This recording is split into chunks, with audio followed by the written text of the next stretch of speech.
நமது சேனல் ஆன்மீக பக்தர்களுக்கு வணக்கம். இன்றைக்கி நம்ம சேனலில் என்ன பார்க்க போகிறோன்னா, வெள்ளி மோதிரத்தை எந்த விரல் அணியணும், எந்த கிழமைகளில் அதை வாங்கணும், முறைப்படி அணிவதை பற்றி இந்த வீடியோவில் நம்ம பார்க்க போகிறோம். பஞ்ச உலோகங்களில் மிகவும் அதிக ஈர்ப்பு சக்தியை கொண்டது வெள்ளி. தங்கத்தை காட்டிலும் வெள்ளிக்குத்தான் அதிகப்படியான ஈர்ப்பு சக்தி உள்ளது. தங்கமானது தங்கத்தை மட்டுமே ஈர்க்கும் சக்தி கொண்டது. ஆனால் வெள்ளியானது மற்ற விலையுயர்ந்த ஆபரணங்களையும் பணத்தையும் ஈர்க்கக்கூடிய அதீத சக்தி கொண்டது.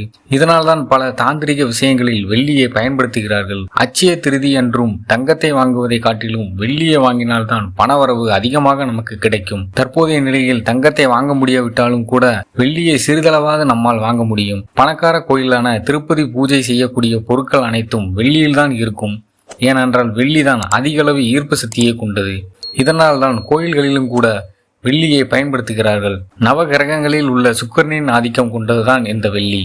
ஒருவருடைய ஜாதகத்தில் சுக்கிரன் உச்சபலம் அல்லது ஆட்சி பலம் இருந்தால் அந்த ஜாதகருக்கு பணம், பெயர், புகழ், ஆடம்பரமான வாழ்க்கை அனைத்தும் அதிகமாக கிடைக்கும். அப்படியான சுக்கிரனின் ஆற்றலை பரிபூர்ணமாக ஈர்த்து தரக்கூடிய பண்பு இந்த வெள்ளிக்கு தான் உள்ளது. வைரம் மற்றும் அதிர்ஷ்ட கற்களை அணிவதற்கு அவரவர் ஜாதகத்தினை பார்த்து அணிய வேண்டும். ஆனால் வெள்ளி மோதிரத்தினை அனைவருமே அணிந்து கொள்ளலாம். ஏனென்றால் வெள்ளி மோதிரம் தோஷங்கள் அற்றது. நாம் அணியக்கூடிய இந்த வெள்ளி மோதிரம் நமக்கு அதிகபட்ச நன்மையை தர வேண்டும் என்றால் வளர்பிறையில் வரக்கூடிய வெள்ளிக்கிழமைகளில் இந்த வெள்ளி மோதிரத்தினை வாங்குவது மிகவும் சிறப்பு. அதே போன்று வளர்பிறையில் வரக்கூடிய திருவோணம், ஏகாதசி ஆகிய நாட்களில் இந்த வெள்ளி மோதிரத்தினை வாங்குவது சிறந்த பலனை தரும்.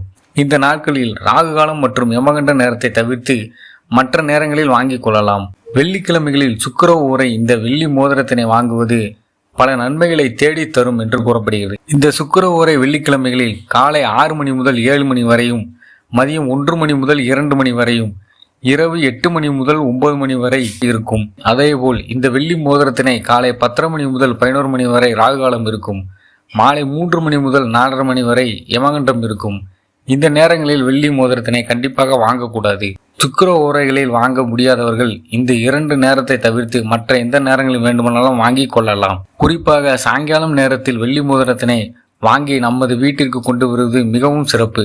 இவ்வாறு வெள்ளி மோதிரத்தினை வாங்கி வந்து ஒரு டம்ளர் அல்லது பஞ்ச பாத்திரத்தில் தண்ணீர் ஊற்றி 10 துளசியினை போட்டு அதில் நாம் வாங்கி வந்த வெள்ளி மோதிரத்தினை இரவு முழுவதும் போட்டுவிட வேண்டும். அடுத்த நாள் காலை, அதாவது சனிக்கிழமை அன்று அந்த துளசி தண்ணீரை செடிகளுக்கு ஊற்றிவிட்டு அந்த மோதிரத்தினை நமது வீட்டிற்கு அருகில் உள்ள பெருமாள் கோயிலுக்கு சென்று பெருமாளின் பாதத்தில் வைத்து யார் அந்த மோதிரத்தினை அணிந்து கொள்ளப் போகிறாரோ அவரது பேரில் ஒரு அர்ச்சனை செய்ய வேண்டும். அர்ச்சனை செய்து முடித்த பின்னர் அந்த மோதிரத்தினை வாங்கி கிழக்கு பார்த்தவாறு நின்று கைகளில் அணிந்து கொள்ள வேண்டும்.